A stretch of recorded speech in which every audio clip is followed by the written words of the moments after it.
Rujuta is India's leading sports science and nutrition expert and amongst the world's most followed nutritionists. She is also a best-selling author and country's foremost speaker on health and wellness.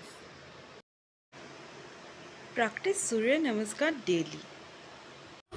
It is something that has refused to get politicized, and it is something which actually bridges the gap between the strength in the body and the calm in the mind. It's nothing else other than good old Surya Namaskar. In traditional India, in the ancient India actually, all children would do Surya Namaskars as a part of their daily ritual. You know, just like the way we would brush our teeth or have a bath or eat a meal, you would also land up doing Surya Namaskars. And there are multiple benefits to this. Eat something wholesome between 4 to 6 pm. And the one thing that you need for this is some planning. Because this is the time when all diets fail, and that time starts now. The time between 4 to 6, when all diets fail, when all of us seem to become like monsters, eating everything that comes our way, eating a burger, eating a samosa, or simply using our willpower and killing our appetite with a cup of chai or coffee. But what is it that we are doing at that time? All that we are doing is preparing our bodies to really eat a huge amount of dinner and then go to bed restless and wake up the next morning tired.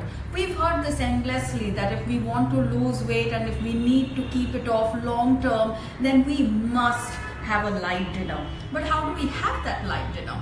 Not by going to a doctor or a dietitian or signing up for a weight loss program, but simply by planning for what is it that we will eat between 4 to 6 p.m.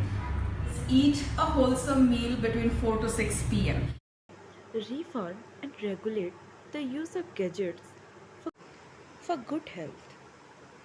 There truly is something called as RSI, or repetitive strain injuries, which come in the way of our life, which actually give us a bloated stomach, a headache, migraine, back problems, knee problems, ankle problems, carpal tunnel syndrome, the text neck as it is called, various things, and a whole lot of times we just don't know what is really causing all of these issues. Most of us are very keen on a flat stomach, but we don't know how to go about it other than the usual route of just, you know, constantly thinking about eating lesser or maybe doing 1,000 crunches. But here's something which is causing all of that bloating and the backache and the flabby body, and that really is, you may need to stand up for this, the phone and the way you're looking at it all the time. The head is supposed to be in a neutral position. The head is neutral when your shoulders are pulled back and your ears are right on top of your shoulders.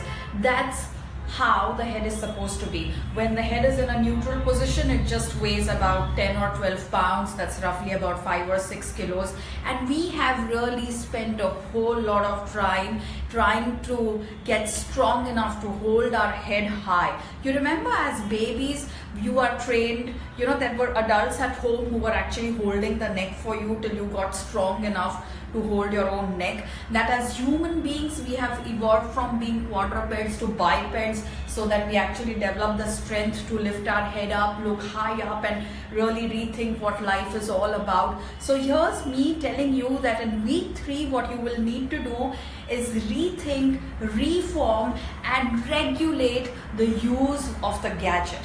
When your head is like this, it's about 5 or 10, 5 or 6 kilos.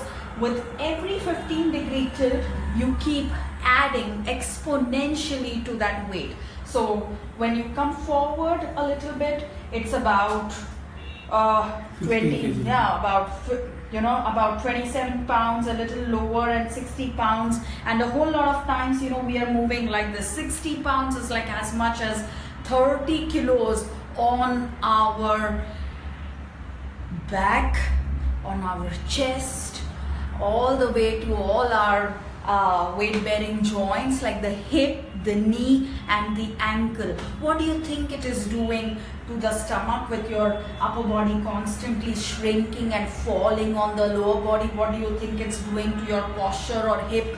What if you get that knee replacement 20 years later and it was all linked to what is called as the technology posture? You know, this looks pretty normal, but this is not how the human being was meant to be. Every time we put our head down, what we are really doing is we are going from the human world all the way down to the animal world. So the next time you want to use your phone and you want to stay safe for your head, neck and shoulders, and you also want a flat stomach and want to keep that core in good place and want to keep it tight, this is how you should be holding your phone at your eye level. Now if you do use it like that, actually it is going to regulate and cut down the use of your phone, because this doesn't look as good as this, you know, just in a picture. It looks very good for the spine.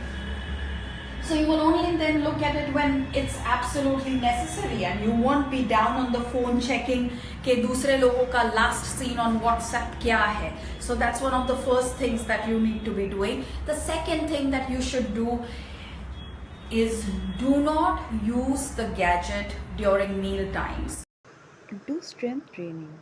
Loss of strength, loss of bone tissue is reversible only if you start strength training. By strength training, I mean training in the gym, training with a bar, training with a dumbbell, training on a machine, training on a resistance band, training with any piece of equipment that loads the muscle. Yoga can also be taken as strength training, but only if your practice has really evolved, right? Start your day with a banana or soaked raisins or soaked almonds, and not with a cup of chai or coffee. When does your chai or coffee come in? It can come in about 10 or 15 minutes post this meal. When do you have this meal? Well, you wake up, you freshen up, you brush your teeth, you have a glass of plain normal water.